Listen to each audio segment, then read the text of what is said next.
Inelegível desde 2023, o ex-presidente Jair Bolsonaro foi condenado a 27 anos de prisão pelo Supremo Tribunal Federal, acusado de tentativa de golpe de Estado. A sentença histórica o tornou o primeiro chefe de Estado brasileiro condenado por crimes contra a ordem democrática. Usando tornozeleira eletrônica desde antes da sentença, Bolsonaro cumpria prisão domiciliar em Brasília, até ter prisão preventiva decretada pelo ministro Alexandre de Moraes. O antigo capitão do Exército foi então levado para a sede da Polícia Federal. O ano do líder de extrema-direita também foi marcado por problemas médicos. Pouco antes da condenação, ele foi diagnosticado com câncer de pele e ainda passou por uma nova cirurgia abdominal, além de diversas internações ao longo de 2025. Durante investigações, a Polícia Federal revelou que o ex-presidente planejou pedir asilo político na Argentina, como mostram dados obtidos em um celular do militar da reserva. Antes do julgamento, Bolsonaro chegou a liderar protestos com pedidos de anistia aos condenados pelos atos de 8 de janeiro de 2023.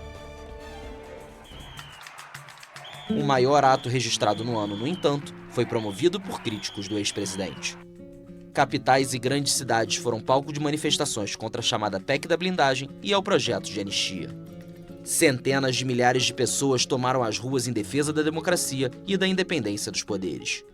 O principal protesto foi na praia de Copacabana, com a participação de grandes nomes da música nacional, como Caetano Veloso, Chico Buarque e Gilberto Gil.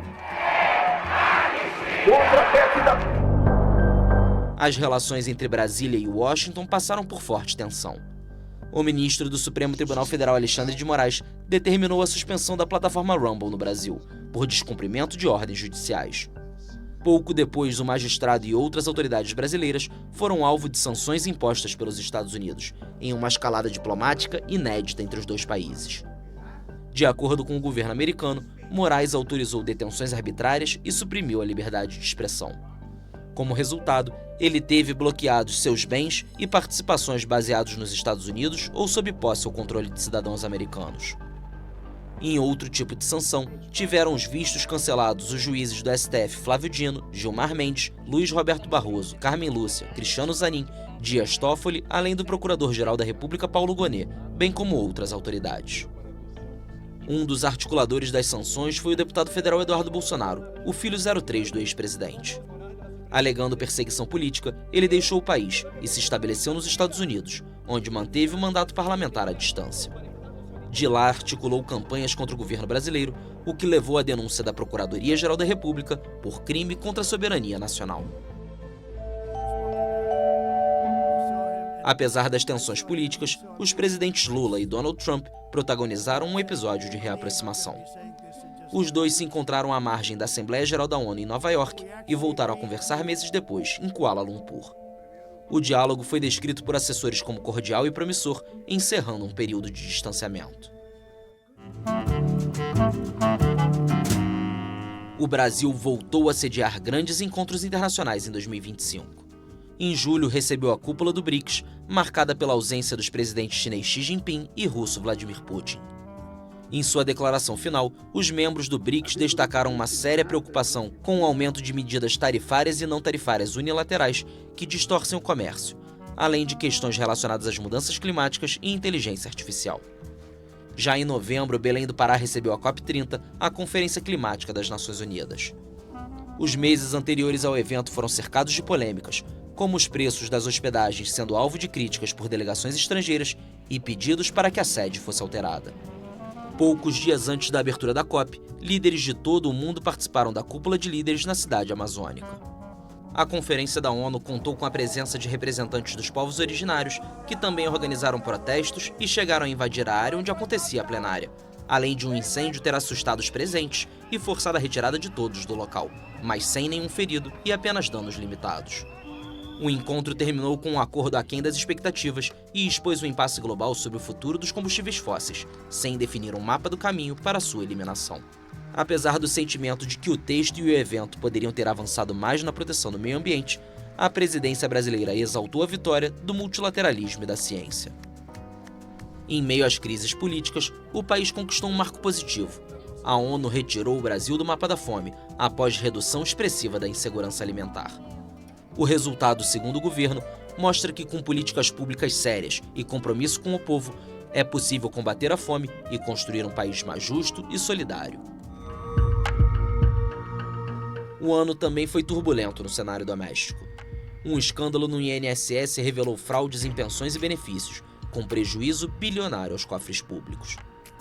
A crise do metanol, que envolveu a adulteração de bebidas, deixou vários mortos e levou o governo a reforçar a fiscalização de destilarias. No campo da segurança, o Rio de Janeiro foi palco da operação policial mais letal da história do país, que tinha como alvo o Comando Vermelho. Confrontos entre forças de segurança e criminosos nos complexos do Alemão e da Penha deixaram 121 mortos, incluindo 4 agentes policiais. Segundo o governo do estado, armamento no valor de quase 13 milhões foi apreendido, incluindo fuzis de uso militar vindos de países como Rússia, Bélgica e Peru. Em São Paulo, sem nenhum tiro disparado, o primeiro comando da capital teve suas operações expostas, com endereços visitados na famosa Avenida Faria Lima, coração financeiro da capital paulista. Um esquema bilionário de lavagem de dinheiro foi revelado, envolvendo toda a cadeia de combustíveis e o uso de fintechs e fundos de investimento para ocultar ativos. O ano também foi marcado pela prisão dos MCs Oruan e Pose do Rodo, acusados de associação ao tráfico. Os casos provocaram debates sobre liberdade de expressão e criminalização da cultura periférica. Após denúncia do influenciador Felca, o Congresso aprovou uma lei para ampliar a proteção de crianças na internet, criando regras rígidas para conteúdos violentos e de apologia sexual em redes sociais. O país registrou uma sucessão de tragédias em 2025. Deslizamentos de terra em Minas Gerais deixaram 11 mortos. Em São Paulo, um avião caiu em plena avenida, matando 2 pessoas e ferindo 6. Em outro caso, 12 estudantes universitários morreram na queda de um ônibus no interior paulista. No Rio de Janeiro, um incêndio em uma fábrica de fantasias de carnaval deixou vários feridos, alguns deles em estado grave. E no litoral paulista, um piloto morreu em Ubatuba após seu avião de pequeno porte explodir. Ele tentou pousar a aeronave em condições meteorológicas desfavoráveis, mas acabou ultrapassando a pista molhada e o avião explodiu.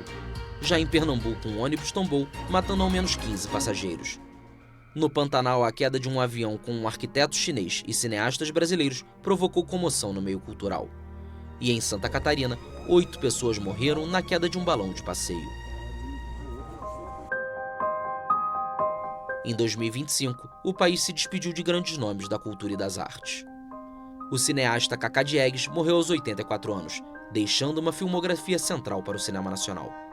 O fotógrafo Sebastião Salgado, símbolo da fotografia humanista, morreu aos 81 anos.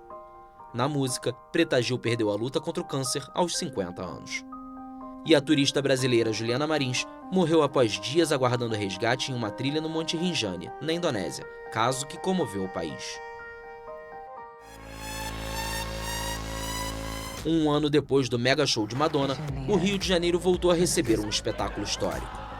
Lady Gaga encerrou sua turnê mundial com um show gratuito em Copacabana, que reuniu mais de 1,7 milhão de pessoas. O cinema nacional viveu um ano dos sonhos. Fernanda Torres venceu o Globo de Ouro de melhor atriz. O prêmio foi uma prévia do que estava por vir. O filme Ainda Estou Aqui, de Walter Salles, foi indicado a 3 Oscars e levou o melhor filme internacional, a primeira estatueta da história do Brasil. Na Europa, O Último Azul, de Gabriel Mascaro, ganhou o Urso de Prata no Festival de Berlim. E em Cannes, foi a vez de O Agente Secreto brilhar.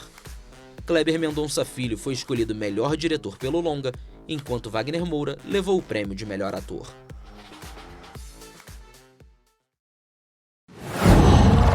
Qual?